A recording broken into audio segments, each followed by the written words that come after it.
česká muzika u nás je docela na vzestupu. Hlavně jakoby, co se týče té scény třeba klubový, tak vlastně jenom letos, co přijelo kapel, že jo, amerických, ale i švédských, evropských, jako myslím, že ten počet každoročně stoupá. A to v každém žánru vlastně, jazzové legendy se tu objevují, rockové legendy.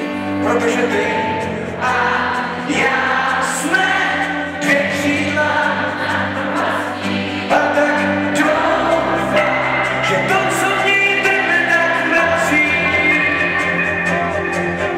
Ale já si myslím, že ten nejzásadnější rozdíl je v tom, že prostě světová scéna, světoví interpreti, americký hlavně, tak na to mají prachy.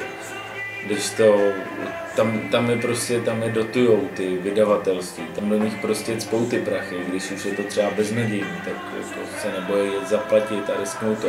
Když to tady jako najít opravdu to vydavatelství, který bude mít tu snahu vás a dobře propagovat, to si myslím, že je hodně těžký.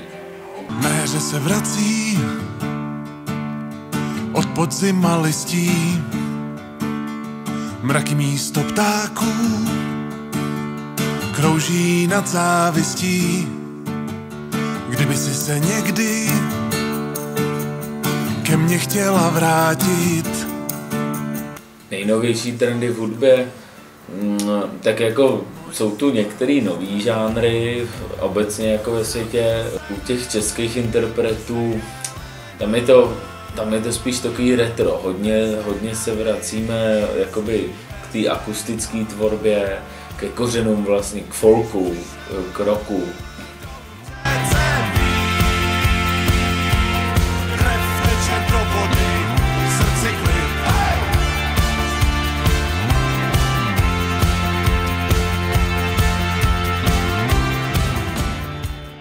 Tak festivaly jsou skvělá věc a hrozně mě těší, že právě jako v posledních letech v České republice se to rozjelo úplně snad na 120%, ať už je to pražský Majáles, Otvírák, Rock for People, co sem vozí za světový obrovský kapely, to myslím, že je úplně úžasný a jako doufám, že prostě to bude stoupat. Tady ho máš, jen si ho dej, jen si ho dávej, ne, já už ne, já musím jít a ty mi mávej. Festivaly jsou prostě super, protože ty mladí se prostě zvednou odkaďkoliv, jako sluchátka je super, ale zase za koncert živej, tam za ty lístky prostě dáš stovky. U toho festivalu tam zaplatíš jednu cenu a máš takový jako all-inclusive balíček prostě různých interpretů, různých žánrů.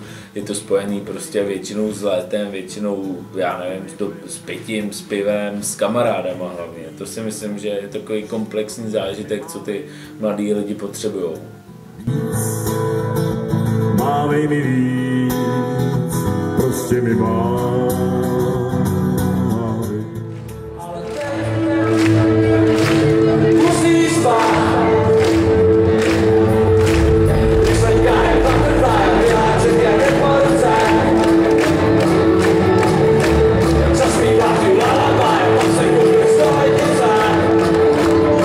Já si myslím, že to je na nejlepší cestě. Já jenom doufám, že to prostě ještě v dalších 10 letech nezačne stagnovat a hrozně rychle se blížíme k tomu světovému měřítku, co se týká té hudební scény jako kompletně.